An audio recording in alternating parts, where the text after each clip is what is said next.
দুনিয়ার মানুষেরা, যদি তোমরা নিজেদেরকে সংশোধন করতে চাও, নিজেদেরকে যদি জান্নাতি মানুষ বানাইতে চাও, আর যদি নিজের পরিবার, সমাজ, রাষ্ট্র যদি জান্নাতি রাষ্ট্র বানাইতে চাও, আদর্শ সমাজ গঠন করতে চাও, সমাজের ভিতর থেকে যদি অশ্লীলতা, বেহায়াপনা, উলঙ্গপনা আর মদ, গাঁজা, জুয়া যদি চিরদিনের জন্য বন্ধ করতে চাও, তবে তোমাদের জন্য করণীয় 1 নাম্বার ঔষধ হলো উদ্দুমা উহিয়া ইলাইকা মিনাল কিতাব। তোমরা কোরআনুল কারীমের তেলাওয়াত বেশি বেশি করে বাড়ায়া দাও। জোরে বলেন আল্লাহু আকবার। ونستغفره ونؤمن به ونتوكل عليه ونعوذ بالله من شرور أنفسنا ومن سيئات أعمالنا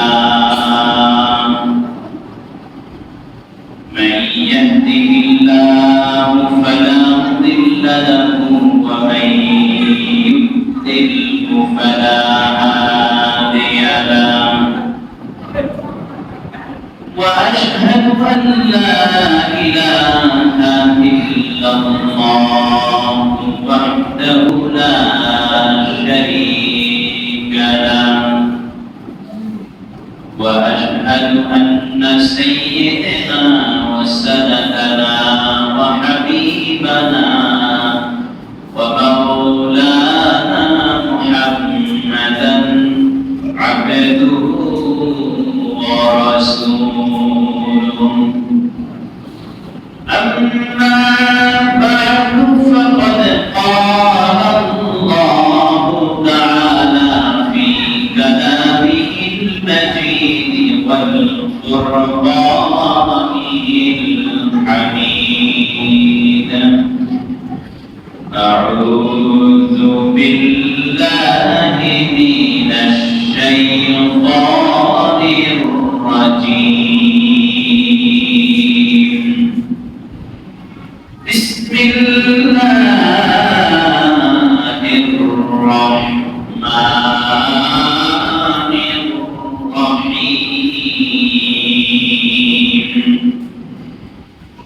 اتل ما أوحي إليك من الكتاب وأقم الصلاة إن الصلاة تنهى عن الفحشاء والمنكر ولذكر الله أكبر وقال النبي صلى الله عليه وسلم خيركم من تعلم القرآن وعلمه أو كما قال النبي عليه الصلاة والسلام إن الله وملائكته يصلون على النبي يا أيها الذين آمنوا صلوا عليه وسلموا تسليما اللهم صل على سيدنا مولانا محمد وعلى آل سيدنا مولانا محمد بلغ العلا بكماله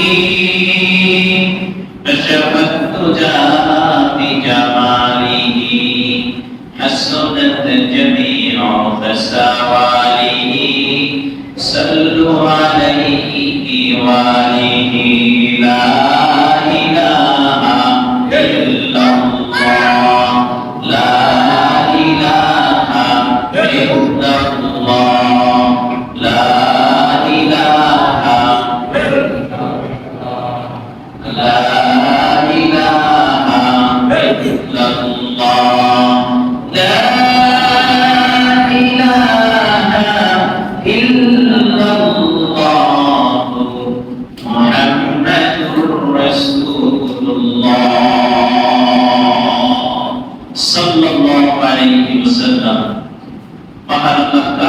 দরবারে শুকরিয়া জ্ঞাপন করছি যে মহান রব আমাদের সকলকে দুনিয়ার সকল কর্মব্যস্ততা থেকে ফারিগ করে আল্লাহকে রাজি খুশি করার জন্য আল্লাহর ঘরে আসার বসার তৌফিক দান করেছেন।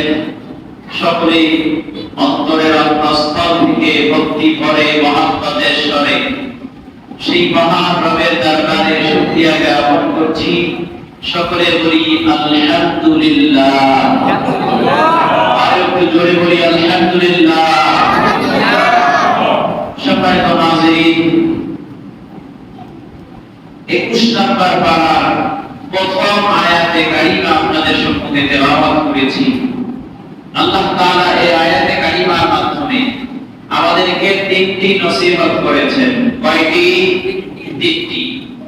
আল্লাহ রাব্বুল আলামিন বলেন, যদি তোমরা সমাজ সুন্দর করতে চাও, যদি নিজেকে জান্নাতি বানাইতে চাও, পরিবারকে যদি জান্নাতি পরিবার করতে চাও, সমাজ যদি সুন্দর করতে চাও, অশ্লীলতা বেহায়াপনা থেকে যদি তোমরা মুক্তি চাও, তাহলে তোমাদের জন্য করণীয় হলো তিনটি। কয়টি? তিনটি। কথা বলতে হবে, আমাদের করণীয় কয়টি? তিনটি। আলোচনায় ঢুকে যাচ্ছি। আল্লাহ রাব্বুল আলামিন বলেন, উতলুমা উহিয়া ইলাইকা মিনাল কিতাব। সমাজ যদি সুন্দর করতে চাও, সমাজ যদি আদর্শ সমাজ বানাইতে চাও, ফিতনা ফাসাদ থেকে যদি মুক্তি চাও, সমাজ যদি জান্নাতি সমাজ বানাইতে চাও, ও দুনিয়ার মানুষেরা, তোমাদের জন্য এক নাম্বার করণীয় উতলুমা উহিয়া ইলাইকা মিনাল কিতাব। আল্লাহ রাব্বুল আলামিনের কালাম জিবরাইলের মাধ্যমে যেটা আল্লাহর রাসূল মুহাম্মদুর রাসূলুল্লাহ সাল্লাল্লাহু আলাইহি ওয়াসাল্লামের উপর নাযিল হয়েছে। এই মানবতার মুক্তির দিশারি কোরআনুল কারীমের তেলাওয়াত তোমরা বাড়িয়ে দাও। এক নাম্বার করণীয় কি? কোরআন তেলাওয়াত বাড়িয়ে দাও। আমাদের সমাজের অবস্থা এখন বেহাল অবস্থা। কোরআনুল কারীমের তেলাওয়াত এখন আর আগের মতো করে করে শোনা যায় না। কথা বলেন না ঠিক না ঠিক? এক সময় রাস্তা দিয়ে হেঁটে গেলে ঘরের মধ্য থেকে কোরআনের আওয়াজ শোনা যেত। সকালবেলা যদি ফজরের নামাজের পরে বের হওয়া যেত রাস্তায়, প্রতিটা ঘর থেকে গুনগুন করে কোরআনুল কারীমের তেলাওয়াত ভেসে আসতো। কথা বলেন ঠিক না ঠিক? অথচ আমাদের এখন এত আধুনিকতার ছোঁয়া আমরা পেয়েছি, আধুনিকতার নামে অসভ্যতা আমাদের মধ্যে এত পরিমাণ বিরাজমান। আমরা কোরআনুল কারীমকে কত বছর নিজের ঘরের আলমারির কোণায় তাকের ভিতরে রেখে দিয়েছি, নিজেও হিসাব নাই। কথা বলে ঠিক কিনা? আমার ভাইয়েরা, বন্ধুরা আমার, আল্লাহ রাব্বুল আলামিন বলেন, কোরআনুল কারীম যে সমাজে তেলাওয়াত করা হবে, ওই সমাজ আদর্শ সমাজ হিসেবে পরিচিতি লাভ করবে। জোরে বলেন না সুবহানাল্লাহ।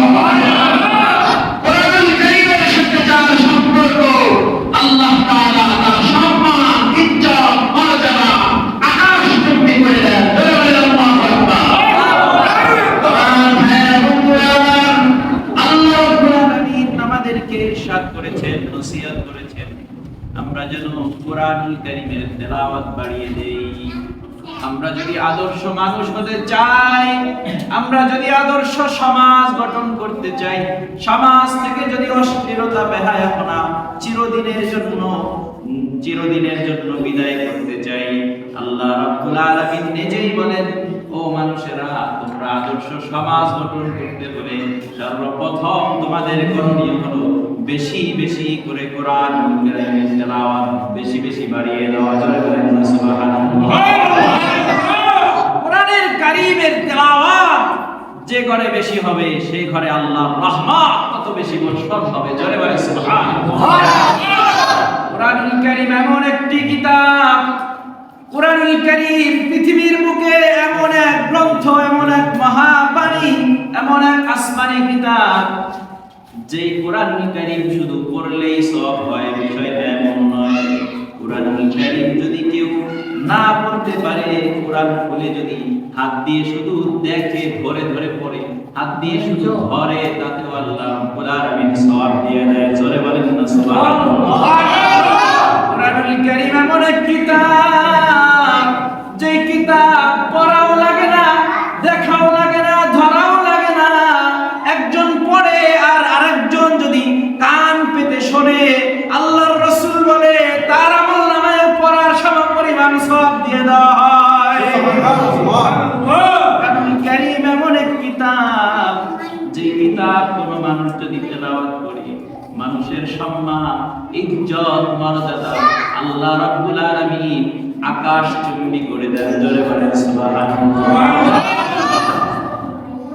এই জন্য আল্লাহর নবী সাল্লাল্লাহু আলাইহি ওয়াসাল্লামের এক নাম্বার করণীয় ছিল, প্রথম করণীয় ছিল, আল্লাহর নবী মুহাম্মদুর রাসূলুল্লাহ রাস্তার মোড়ে মোড়ে দাঁড়িয়ে দাঁড়িয়ে আল্লাহ রাব্বুল আলামিন কালামুল্লাহ শরীফটা নিয়ে জোরে জোরে তেলাওয়াত করে করে শোনাতেন। জোরে বলেন সুবহানাল্লাহ। আর এই কোরআনুল কারীমের তেলাওয়াত শুনে শুনে শত শত বেদিন, কাফের, মুশরিকরা ঈমানের ছায়াতলে অংশগ্রহণ করত। জোরে বলেন আল্লাহু আকবার। শুধুমাত্র কোরআনুল কারীমের তেলাওয়াতের বরকত এত বেশি, কোন বান্দা যদি কোরআনুল কারীমের সাথে সম্পৃক্ততা বৃদ্ধি করে, আল্লাহ রাব্বুল আলামিন তাকে দুনিয়াতেও সম্মান দিবেন, আসমানেও তার সম্মান আল্লাহ সবার চেয়ে বৃদ্ধি করে দিবেন। জোরে বলেন সুবহানাল্লাহ। সম্মানিত হাজিরিন, এজন্য আল্লাহর নবী মুহাম্মদুর রাসূলুল্লাহ সাল্লাল্লাহু আলাইহি ওয়াসাল্লামের এক নাম্বার করণীয় ছিল, ইবাদতের মধ্যে এক নাম্বার ইবাদত ছিল সালাত। কি ছিল বলেন? সালাত, নামাজ। আর করার ভিতরে এক নাম্বার করণীয় ছিল কোরআন তেলাওয়াত করা। নবী আলাইহিস সালাতু ওয়াস সালাম যেখানে সেখানে শুধুমাত্র কোরআনুল কারীমের তেলাওয়াত করতে থাকতেন। জোরে বলেন সুবহানাল্লাহ। মোড়ে মোড়ে দাঁড়িয়ে দাঁড়িয়ে আল্লাহর নবী জোরে জোরে কোরআনুল কারীম তেলাওয়াত করতেন। আর এই কোরআন তেলাওয়াত শুনে যারা জীবনে কোনোদিন শিরিক বিদআত ছাড়া ভালো কাজ করে নাই, যাদের অন্তরে শিরিক বিদআত ভর্তি, যারা মূর্তি পূজারী ছিল, অগ্নি পূজারী ছিল, যারা এক আল্লাহয় বিশ্বাস করত না, তারা ইসলামের ছায়াতলে ঈমান গ্রহণ করে অংশগ্রহণ করেছে। জোরে বলেন সুবহানাল্লাহ। তাদের এই নিয়ামত তারা পেয়ে যেত শুধু কোরআনুল কারীম তেলাওয়াত শোনার বরকতে। জোরে বলেন সুবহানাল্লাহ। হযরত ওমর তিনি এখনো মুসলমান হন নাই। হযরত ওমরের কানে খবর এলো, তুমি বড়াই করো, নেতাগিরি দেখাও, তোমার ঘরের মানুষকে আগে ঠিক করো। তোমার ঘরে হয়ে আছে মুসলমান, মুহাম্মদুর রাসূলুল্লাহ হাতে হাত রেখে কালিমা পড়ে তারা তোমার ঘরের লোকেরা মুসলমান হয়ে আছে, আর তুমি আবার বড় বড় কথা বলো, আগে নিজের ঘর ঠিক করো। এই কথা যখন বললো হযরত ওমরের মাথা তখন প্রচন্ড গরম হয়ে গেল। তরবারি হাতে নিয়ে সোজাসুজি নিজের বোনের বাড়িতে চলে গেলেন। বাহিরে যে উঠানে দাঁড়ানোর পরে শুনতেছেন কোরআনুল কারীমের তেলাওয়াতের শব্দ শোনা যায়। ডাক দিছে, এই ঘরের ভিতরে কি বড় তোমরা? প্রথমে অস্বীকার করেছে, ভয়। হযরত ওমরের রাগ তো এমন রাগ, হযরত ওমরের দেখে শয়তান পর্যন্ত ভয় পাইত, এত রাগ তার ছিল। এজন্য আল্লাহর নবী সাল্লাল্লাহু আলাইহি ওয়াসাল্লাম হযরত ওমর যখন ইসলামের ছায়াতলে অংশগ্রহণ করেছেন, আশ্রয় দিয়েছেন, আল্লাহর নবীকে হযরত ওমর অভয় দিয়েছেন, ইয়া রাসূলুল্লাহ, গোপনে আর কোনো দাওয়াত চলবে না, এবার প্রকাশ্যে দাওয়াত দিব। আসুক কার বুকের পাটা কত বড়, পারলে আমার সাথে আগে লড়াই করুন। জোরে বলেন সুবহানাল্লাহ। এত সাহসী ওমর। একদিন আল্লাহ রাসূল হাঁটতেছে আর দেখে এক শয়তান কাঁপাকাঁপি করতেছে ভয়ে। বলে, কিরে শয়তান, কাঁপাকাঁপি করতেছো কেন? বলে যে ইয়া রাসূলুল্লাহ, দেখেন না ওই যে আপনার ওমর আসতেছে। সুবহানাল্লাহ বলবেন না? ওমররে দেখে শয়তান পর্যন্ত ভয়ে কাঁপত।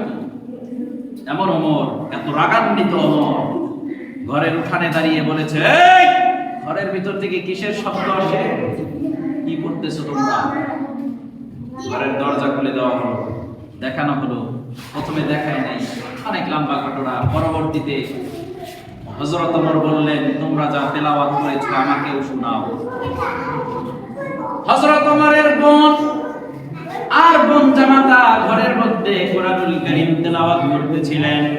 হযরত ওমরের জোড়াজুড়িতে কোরআনুল কারীম যখন তেলাওয়াত করা হলো, হযরত ওমর অনুধাবন করতে পারলেন এটা দুনিয়ার বানানো কোনো মানুষের লেখা নয়, দুনিয়ার বানানো কোনো মানুষের কথা নয়। এই কথা কোনো দুনিয়ার মানুষ কখনো বলতে পারে না, লিখতে পারে না, গাইতে পারে না। এটা আমি বিশ্বাস করে নিলাম আল্লাহ রাব্বুল আলামিনের আসমান থেকে নাজিল হওয়া কিতাব ছাড়া এই কিতাব দুনিয়ার মানুষের দ্বারা লেখা সম্ভব নয়, বলা সম্ভব নয়। জোরে বলেন সুবহানাল্লাহ। যেই ওমর মুসলমান হওয়ার জন্য নিজের বোন জামাতাকে নাঙ্গা তরবারি হাতে নিয়ে মারার জন্য গিয়েছিল, কুরআনুল কারীম তেলাওয়াত শোনার কারণে সেই ওমরের দিল থেকে কুফরগুলো ঝরে ঝরে পড়ে গিয়ে হযরত ওমর কালিমা পড়ে ঈমানের আশ্রয় নিয়ে এই ঈমানি দলের কাফিলায় আশ্রয় নিয়ে হযরত রাসূলুল্লাহ সাল্লাল্লাহু আলাইহি সাল্লামের হাতে হাত রেখে মুসলমান হয়ে যায়। জোরে বলেন সুবহানাল্লাহ। শুধুমাত্র কোরআনুল কারীমের তেলাওয়াতের বরকতে। এজন্য আল্লাহ রাব্বুল আলামিন বলেন, উতলু মা উহিয়া ইলাইকা মিনাল কিতাব।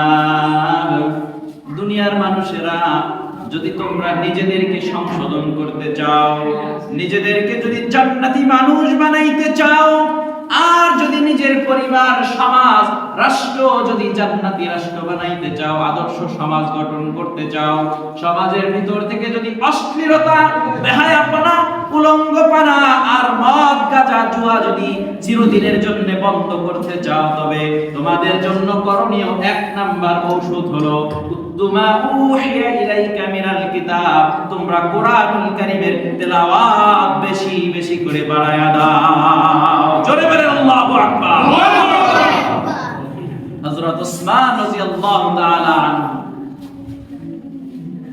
তিনি যখন শহীদ হলেন, ঘরের মধ্যে তিনি তখনও কোরআনুল কারীম তেলাওয়াত করতেছিলেন। সুবহানাল্লাহ। ঘরের পিছন দিকের দেয়াল ভেঙে হযরত ওমরকে কাফেররা আক্রমণ করার জন্য ভিতরে ঢুকলো। এই মুনাফিকের দলের সাথে কিছু মুসলমানও যুক্ত হয়ে গেল। আমার কথাটা বুঝতেছেন? যখন ঘরে ঢোকার পরে হযরত ওমরের তেলাওয়াত চলাকালীন অবস্থায় তার গর্দানের মধ্যে ছুরি রাখা হলো। বলা হলো হযরত ওসমান, বলা হলো ওসমান, তুমি তোমার খেলাফত ছেড়ে দাও, খেলাফতের দায়িত্ব ছেড়ে দাও, তোমার যে সিলমোহর এগুলো আমাদের কাছে দাও, যদি না দাও তোমার গর্দান শরীর থেকে আলাদা করে দাও। হযরত উসমান রাদিয়াল্লাহু তাআলা তেলাওয়াত বন্ধ করে দাঁড়ালেন আর 2 মিনিটের একটা বক্তব্য দিলেন। বললেন, তোমরা কেন আমাকে মারতে চাও? মানুষ মারা তো মাত্র কয়েকটা কারণে জায়েজ আছে। এক হলো জেনা ব্যভিচার যাই করেছে, বিবাহিত পুরুষ মহিলা জেনা করলে তাদেরকে হত্যা করার হুকুম ইসলাম দিয়েছে। তবে আপনারা নিজেরা করতে চাইেন না, রাষ্ট্রীয়ভাবে এই বিচার কার্য পরিচালনা করতে হবে। এক প্রকারের জায়েজ। দ্বিতীয় নাম্বার, কোন মানুষ যদি কাউকে হত্যা করে, অপরাধ ছাড়া, অন্যায় ছাড়া একজন আরেকজনকে হত্যা করলো, হত্যার বদলে হত্যা, এটা ইসলামের বিচার। নিজেরা করতে চাইেন না, নিজের আত্মীয় স্বজনের প্রতিশোধ নিজেরা নিতে চাইেন না। এই বিচার পরিচালনা করবে কে? রাষ্ট্র, সরকার, সরকারি প্রতিনিধি দল, তারা এই বিচার কার্য পরিচালনা করবে। এটা ইসলামের নিয়ম। হযরত ওসমান দাঁড়ায় বললেন, আমি তো জেনাও করি নাই, আর আমি তো কাউকে খুনও করি নাই, কারো রক্তপাত আমি করি নাই। তোমরা কি শোনো নাই আমি আল্লাহর নবীর সাহাবী, জবরদস্ত এক সাহাবী, আশারায়ে মুবাশশারা, রাসূলুল্লাহ জীবিত থাকা অবস্থায় যার নাম জান্নাতি হিসেবে ঘোষণা করেছে। তোমরা কি শোনো নাই? আমি সেই ওসমান যাকে রাসূলুল্লাহ জীবিত থাকতে জান্নাতি ঘোষণা করে গিয়েছেন, আমি সেই ওসমান। আরো বললেন, তোমরা কি জানো না আমি রাসূলুল্লাহর আপন দুই কন্যাকে বিবাহ করেছি, দুই কন্যা। একজন মারা যাওয়ার পরে আমি আরেক মেয়েকে বিবাহ করেছি, আমি সেই ওসমান জিন্নুরাইন যাকে বলা হয়। রাসূলের দুই কন্যাকে আমি বিবাহ করেছি। তোমরা কি আমার ব্যাপারে শোনো নাই? আমাকে কেন মারতে আসছো? বলে, এত কথা বুঝি না, সিলমাহর জমা দাও, তোমারে আমাদের ভালো লাগে না? শত্রু তো শত্রুই, বুক পিট আছে নাকি? নাই তো। বলে, এত কথা আমরা শুনতে চাই না, খেলাফত ছেড়ে দাও, তোমারে পছন্দ হয় না, মানতে পারবো না তোমারে, তোমার শাসন আমাদের ভালো লাগে না, আর সিলমাহর গুলো জমা দিয়ে দাও, তা না হলে গর্দান আলাদা করে দেওয়া হবে। হযরত ওসমান এই 2 মিনিটের বক্তব্য দেওয়ার পরে আবার কোরআনুল কারীম তেলাওয়াতের মধ্যে বসে গেলেন যে আমিও তোমাদের কথা শুনতে চাই না, এই খেলাফতের দায়িত্ব আমার কাঁধে এসেছে, মুমিনরা আমাকে এই দায়িত্ব দিয়েছে, সুতরাং আমি নির্বাচনের ভিত্তিতে এই খেলাফত পেয়েছি। আমি এই খেলাফতের দায়িত্ব কোন মূর্খের কাছে, কোন মুনাফিকদের কাছে অর্পণ করতে পারবো না। চাই আমার জান চলে যান। হযরত ওসমান রাদিয়াল্লাহু তাআলা কুরআনুল কারীম আমার তেলাওয়াত শুরু করে দিলেন। এই যে তেলাওয়াত শুরু করলেন, এই তেলাওয়াত শুনে ওই যে এই মুনাফিকের কলের সাথে আমাদের মুসলমান কিছু ঢুকে গেছিল, এই তেলাওয়াত শুনে মুসলমানগুলোর দিল থেকে কুফর চলে গিয়েছে, আর তারা দৌড়ে করতে করতে দাঁড়ায় হয়ে গিয়েছে। কুরআনুল কারীমের মধ্যে যার সাথে সম্পর্ক হবে, মহব্বত হবে, আল্লাহ তাকেই দাবি করে দিবেন। তার জন্য আল্লাহ রাব্বুল আলামিন দুনিয়াতে সম্মান রেখেছেন, আখিরাতের জন্য আল্লাহ রাব্বুল আলামিন আমাদের কি সম্মান দিবেন, কতটুকু দিবেন আল্লাহই ভালো জানেন। জোরে বলেন আল্লাহু আকবার। তাহলে আল্লাহ রাব্বুল আলামিন আমাদেরকে 3টা কাজ করার কথা বলেছেন সমাজ সুন্দর করার জন্য। 1 নম্বর কাজ কি হলো? আমরা কুরআনুল কারীম তেলাওয়াত করা। আমার সাথে বলেন, 1 নম্বর কাজ কি? কুরআনুল কারীম তেলাওয়াত করা। কুরআনুল কারীমের তেলাওয়াত বেশি বেশি করলে আল্লাহ রাব্বুল আলামিন এই ঘরের বরকত দিয়ে ভরপুর করে দেয়। জোরে বলেন সুবহানাল্লাহ। ঘরে ঘরে জিন্নাতের আসর, ঘরে ঘরে মহৎ কাজর, ঘরে ঘরে রাজগুনা, ঘরে ঘরে প্রেমের রাজগুনা, কুফরি ভরপুর। আমাদের বিশেষ করে মানসুরের ভিতরে দেখলাম এগুলো বেশি। কুরআনুল কারীম ঘরের মধ্যে তেলাওয়াতের এই অভ্যাস জারি করেন, ঘর থেকে সকল প্রকারের নেগেটিভ গুলো দূর হয়ে যাবে। সুবহানাল্লাহ, দূর হয়ে যাবে। কুরআনুল কারীমের একটা বরকত। কুরআনুল কারীম এটা এমন এক মহাগ্রন্থ, আল কুরআন, যেই কিতাব আমাদের কাছে অবহেলার পাত্র হলেও আমাদের আগের জামানাগুলোতে এটার কদর ছিল আকাশচুম্বী। কেউ যদি কুরআনুল কারীমের একটা আয়াতে কারিমা যদি কোথাও খুঁজে পেত, পড়তে না জানো, কি লেখা আছে না বুঝো, কিন্তু কুরআনুল কারীমের আয়াত দেখার সাথে সাথে সাথে সাথে আয়াতে কারিমা থাকলে চুমু খায়, বুকে জড়ায় আনে, আদর যত্ন করে কোন ভালো জায়গায় উঁচু স্থানে সেটার স্থান করে দেয়। একমাত্র তিনি সারা জিন্দেগি খাইতে খাইতে নিজের ভিতরে সব কিছু চালিয়ে পুড়িয়ে সারখার করে দিয়েছেন। মদ খাওয়া অবস্থায় রাস্তা দিয়ে বের হয়েছেন, তো আয়াতে কারিমা খুঁজে পেয়েছেন, কোরআনের একটা অংশ খুঁজে পেয়েছেন। কোরআনের অংশ খুঁজে পাওয়ার পর এই মাজুসি তার অন্তরে আমার প্রেম, কোরআনের মহত্ব এত বেশি বৃদ্ধি পেয়েছে, কোরআনের আয়াতে কারিমাটা মাটি থেকে তুলে নিয়ে চুমু খেয়েছে, বুকে জড়িয়ে নিয়েছে। কি লেখা আছে জানে না, আরবি লেখা তো মনে করেছে কোরআনের আয়াত। ঘরের ভিতরে নিয়ে এটাকে মুছে পরিষ্কার করে বারবার চুমু খায়, বুকে জড়ায়, সর্বশেষ একটা উঁচু জায়গার মধ্যে স্নান করে দেয়। এই মজুসি কিছুদিন পরে ইন্তেকাল করে। এক আল্লাহর ওলিকে স্বপ্ন দেখালো, অমুক এলাকায় আল্লাহর ওলি ইন্তেকাল করেছে, যাও যাও তার জানাজা কাফন দাফনের ব্যবস্থা তোমরা করে আসো, কারণ সে বড় মাজুসি, তার জানাজা মানুষ করবে না, তাকে সবাই ঘৃণা করে।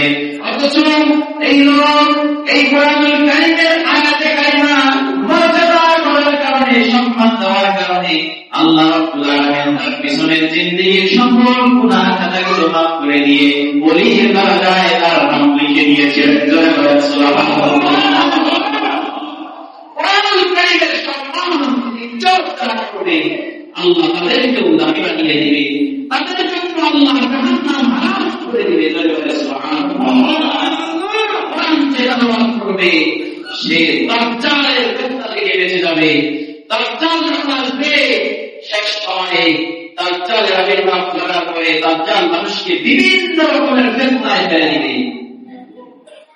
তখন যারা কোরআনুল কারীমের তেলাওয়াত জানে তারাই একমাত্র এই ফিতনা থেকে বেঁচে যাবে। জোরে বলেন আল্লাহু আকবার।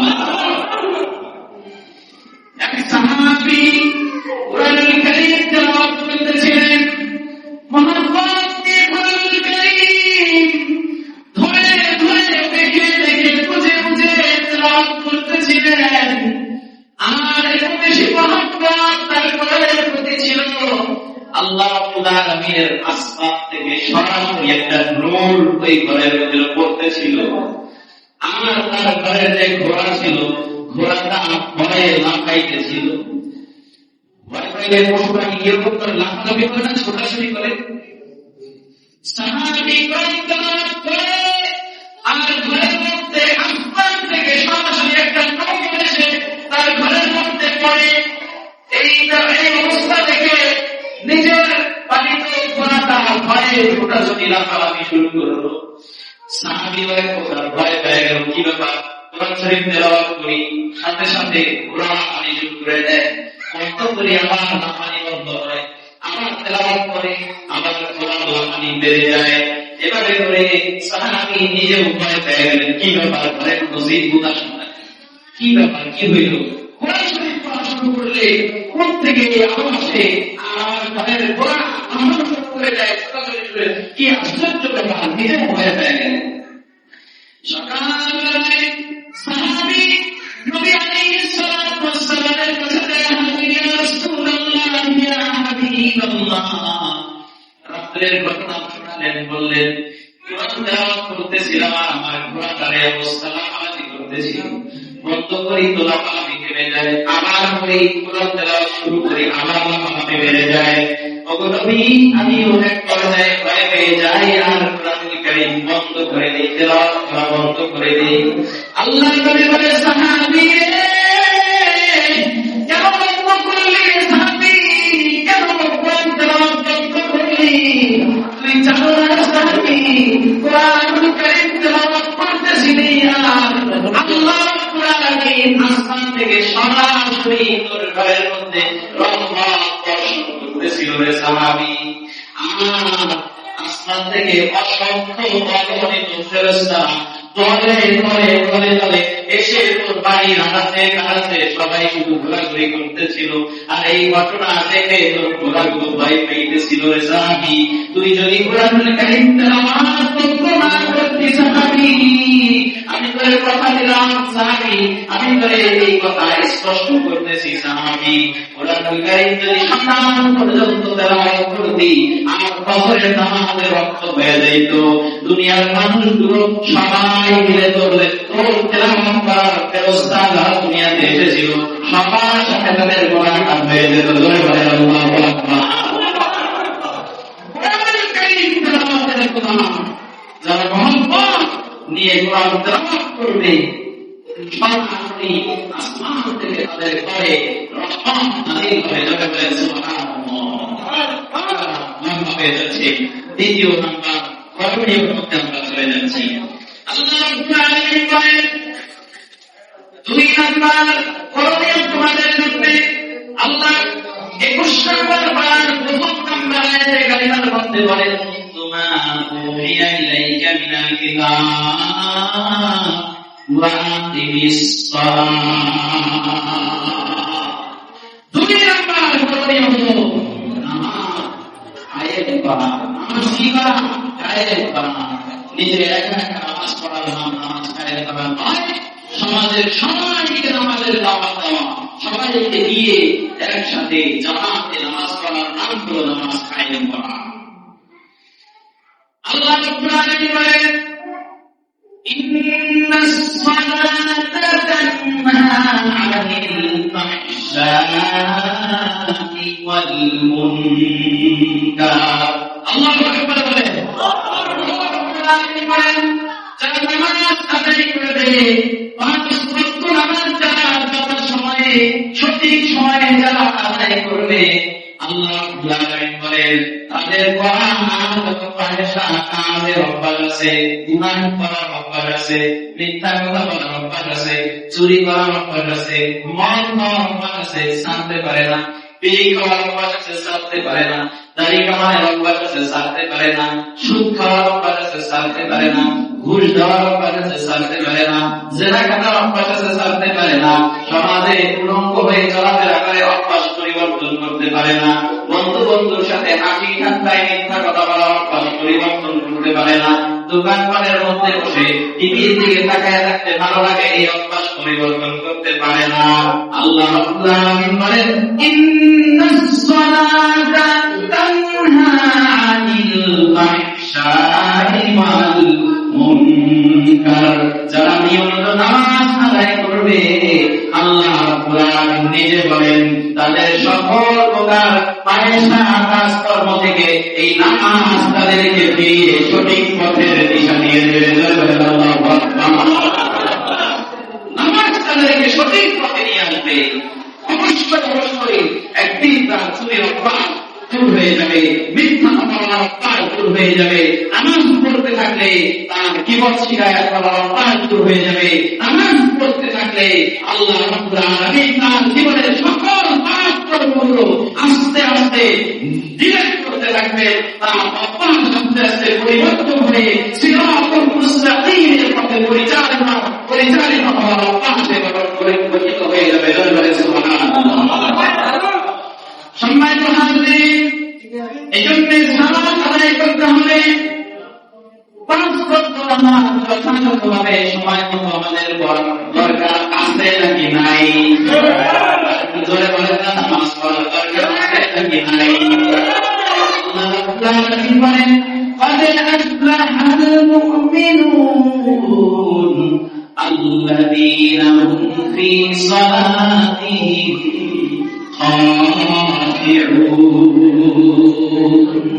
সূরাতুল মুমিন। আল্লাহ রাব্বুল আলামিন 10টা মুমিনের বৈশিষ্ট্য আলোচনা করেছেন। মুমিনের 10টা গুণাবলী সম্পর্কে আল্লাহ রাব্বুল আলামিন আলোচনা করেছেন। তার ভিতরে প্রথম নম্বরে গুণাবলী আল্লাহ রাব্বুল আলামিন বলেন, আল্লাযীনা হুম ফী সালাতিহিম খাশিউন। যারা নামাজ আদায় করবে তারাই হলো ঈমানদার, তারাই হলো সত্যিকারের সাচ্চা মুমিন। জোরে বলেন না সুবহানাল্লাহ। মুমিন হলো সে নিয়মিত সঠিক সময়ে ওয়াক্তমতো পাঁচ ওয়াক্ত নামাজ আদায় করে। যে মুমিন হলো সে, আমার সাথে বলেন, মুমিন হলো সে নিয়মিত নামাজ আদায় করে। যে আর যে নামাজ পড়ে না সে মুমিন হতে পারে না। আর তাই হোক, চেয়ারম্যান হতে পারে, এমপি হতে পারে, মন্ত্রী হতে পারে, সমাজের লিডার পারসন হতে পারে সে ক্ষমতাশালী, হতে পারে সে অর্থনীতি আর যাই হোক না কেন, মুমিন সে হতে পারে না। আমাদের ঠিক কিনা? সম্মানিত হাজির, আলোচনা শেষের দিকে চলে এসেছি, নামাজ কোনো সুযোগ নাই। নামাজ যারা আদায় করবে, আল্লাহ নবী সাল্লাল্লাহু আলাইহি ওয়াসাল্লাম বলেন, রাসূলের ইত্তেবা সহকারে যারা নামাজ আদায় করবে, রাসূলুল্লাহর সুন্নাহ সহ যারা নামাজ আদায় করবে, নামাজ শুধু পড়লেই হবে না। মুরগির মতো, কাউয়ার মতো যেটা খবর দেওয়ার নামাজ নয়, শুধু জুমার দিনে 2 রাকাত নামাজ পড়ার নাম নামাজ নয়, রাগ করেন না। শুধু জুমার দিনে 2 রাকাত নামাজ পড়ার নাম নামাজ নয়। তাও আসেন সবার পরে যান, সবার আগে এটার নাম নামাজ নয়। নামাজ যত্ন সহকারে পড়ার নাম নামাজ। নামাজের প্রত্যেকটা ওয়াজিবগুলোর তারতিব ঠিক রাখার নাম নামাজ। প্রত্যেকটা রাকাতের ফরজগুলোর তারতিব ঠিক রাখার নাম নামাজ। সাইয়্যিদ মুসাইয়্যিব তাবিঈ ছিলেন। তিনি 40 বছর পর্যন্ত একটানা তাকবীরের সাথে নামাজ পড়েছেন। সুবহানাল্লাহ। নামাজের গুরুত্বটা, নামাজ কিভাবে পড়তে হয় সেটা বোঝার জন্য বলি। অসংখ্য অগণিত ঘটনা এমন আছে যারা সারা জিন্দেগি ভর তাকবীরের সাথে নামাজ পড়েছেন। এই সাইয়্যিদ ইবনে মুসাইয়্যিব তিনি ছিলেন এক তাবিঈ, মানে তিনি সাহাবীকে দেখতে পেয়েছিলেন। এই তাবিঈ একটানা 40 বছর তাকবীরের সাথে নামাজ পড়েছেন। শুধু তাই নয়, আশ্চর্য ঘটনা শুনেন। তিনি আযানের আগে তিনি বলেছেন, আমি এই 40 বছর আমি মসজিদের মুয়াজ্জিনের আযান প্রথম কাতারে বসে বসে করেছি। জয় বলেন সুবহানাল্লাহ। আশ্চর্য ঘটনা না? আযান শুনলে না মানুষের নামাজে আসে। সে এই 40 বছর তাকবীরের সাথে নামাজ পড়ছে একটা বুঝি না। সে এই 40 বছর প্রথম কাতারে বসে বসে মুয়াজ্জিনের আযান শুনেছে। সুবহানাল্লাহ। সে আযানের আগেই মসজিদে এসে হাজির এই 40 বছর একটা। লোকেরা জিজ্ঞাসা করে, সাইয়্যিদ, মানুষ নামাজে আসে আযান শোনার পরে, আর তুমি আযানের আগে মসজিদে এসে হাজির হয়ে যাও, কারণ কি? বলে, বোকা মানুষ বোঝো না তোমরা।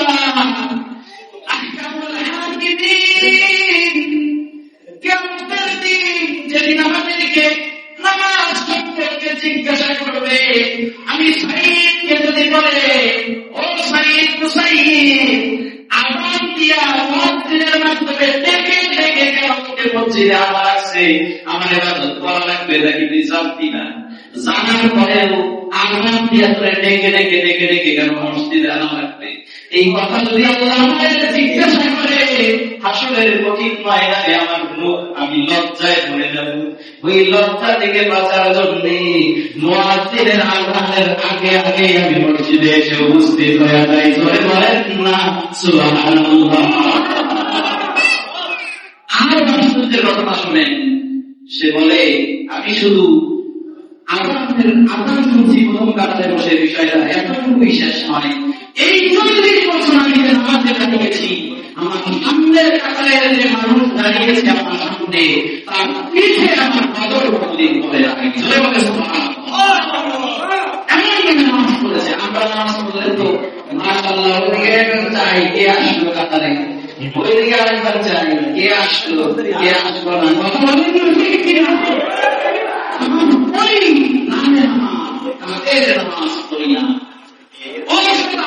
আমাদের মধ্যে একটু লম্বা করলে মাথা গরম হয়ে যায়, এটা করা যাবে না। কেমন নামাজের গুরুত্ব তিনি দিয়েছেন, কতটা যত্ন সহকারে নামাজ পড়েছেন। সামনের কাতারে কোন মানুষ দাঁড়িয়েছে, নামাজরত অবস্থায় তার পিঠে এই 40 বছরের কোন অর্থে চোখ করে নাই। জয় বলে সুবহানাল্লাহ। সিজদায় হয়ে গেছে। কি নামাজ পড়েছে? না আমরা কি নামাজ পড়ি? আল্লাহ বলেন, ফালাহুল মুমিনুন আল্লাযীনা হুম ফি সালাতিহিম খাশিউন। জয় বলে আল্লাহু আকবার। নামাজ পড়বেন তো ইনশাআল্লাহ। সবাই নামাজ পড়েন, সবাই পড়েন। নামাজ ছাড়া জান্নাত পাওয়া যাবে না। নামাজ ছাড়া জান্নাতে ঢোকা সম্ভব হবে না। সব কাজ আপনি ভালো করেন, কিন্তু নামাজ পড়েন না, নামাজ ছাড়া আপনার জান্নাতের দরজা খুলবে না। as-salatu মিফতাহুল জান্নাহ। নামাজ হলো জান্নাতে ঢোকার দরজা, চাবি। জান্নাতের দরজাটা খুলবে একমাত্র এই নামাজের মাধ্যমে, তাছাড়া দরজা খুলবে না। এজন্য নামাজ আমরা সবাই করবো, সবাই জোরে জোরে বলেন আমিন। সর্বশেষ আল্লাহ আমাদেরকে নসিহত করতেছেন, সমাজ যদি সুন্দর করতে চাই, যদি অশ্লীলতা বেহায়াপনা দূর করতে চাই, আসলেই যদি আমরা চাই, সমাজ থেকে বেহায়াপনা দূর হয়ে যাবে, অশ্লীলতা দূর হয়ে যাবে, সমাজটা জান্নাতি সমাজ হবে, গুনাহ থাকবে না, কেউ গুনাহ করবে না, সমাজের কোনো মানুষ পাপ খাবে না, কোনো মানুষ মিথ্যা বলবে না, কোনো মানুষ চুরি করবে না, সমাজের সবাই নামাজ পড়বে, সবাই ইসলাম মোতাবেক জীবনযাপন করবে।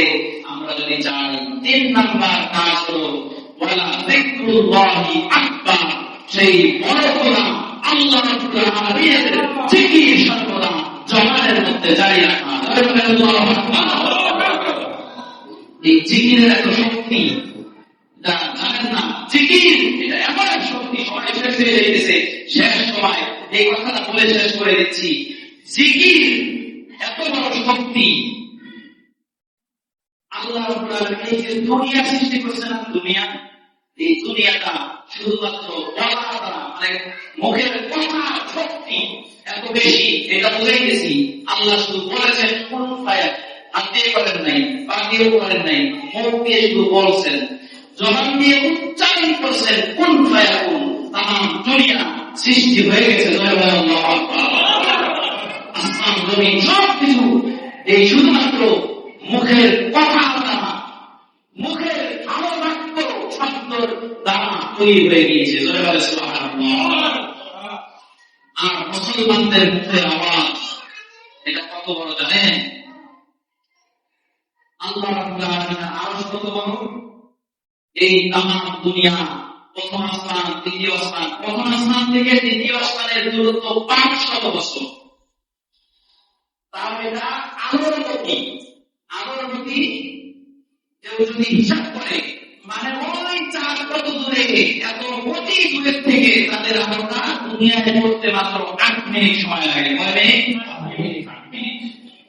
এই দূরত্বের হিসাব যদি কেউ করে, তাহলে তার অন্তত 16 লক্ষ কোটি কিলোমিটার, 16 লক্ষ কোটি বছর তার এই 500 বছর অতিক্রম করতে হবে যদি এই আলোর গতিতে সে যায়। প্রথম আসমান থেকে দ্বিতীয় আসমানের দূরত্ব এত, তারপর দ্বিতীয় আসমানের দূরত্ব তত, তারপরে আবার তত, তারপরে আবার তত, সর্বশেষ আরশে আযীম ওয়াসিআ কুরসিয়্যুস সামাওয়াতি ওয়াল আরদ, আল্লাহ রাব্বুল আলামিনের কুরসি সেটা আসল, সেটা জায়গা এত, সারা দুনিয়ার সব আসমান, প্রথম, দ্বিতীয়, তৃতীয়, চতুর্থ, পঞ্চম, ষষ্ঠ, সপ্তম, অষ্টম, সপ্তম আসমানের পরে আরশে কুরসি, এই সব কিছু মিলাইয়া যদি আল্লাহ আরশে আযীমের আরশে কুরসি সেই ময়দানের মধ্যে রাখা হয়, হাতের একটা আংটি মরুভূমির মধ্যে থাকলে যেমন হবে, যত বড় দেখা যায় তত বড় হবে। আল্লাহু আকবার। আর এই পুরো আসমানটাকে, এই কুরসিটাকে ফেরেশতারা উঁচু করে ধরে আছে। যা সম্ভব, বলেন না, এটা সম্ভব। এত ওজন একটা কুরসি, সেটাকে ধরে আছে কে? এক ফেরেশতা। সে এই ফেরেশতা এত শক্তি কোথায় পায়? রাসূলুল্লাহ বলেন, সে শুধু মুখে জিকির করে আল্লাহ আল্লাহ, জয় বলেন আল্লাহু আকবার। এই আল্লাহ নামের এত বরকত, এত শক্তি, এই শক্তির জন্য সে পুরো আজকে কুরসি সে একজন ফেরেশতা কাঁধে নিয়ে দাঁড়িয়ে থাকার শক্তি পায়। জয় বলেন আল্লাহু আকবার। এজন্যই তো মুসলমানের আল্লাহু আকবার শুনলে কাফেরদের অন্তর থরথর করে কাঁপে। তাহলে ঠিক কিনা? আল্লাহু আকবার শুনতে চায় না, আল্লাহর নামটা মুখে আসতে দিতে চায় না। এজন্যই দুনিয়ার যদি আমরা সফলতা চাই, তাহলে আমাদের এই 3 কাজ এর বাহিরে সফলতা সম্ভব নয়, অর্জন করা সম্ভব নয়। আল্লাহ আমাদের সকলকে তৌফিক দান করুন, বলেন আমিন।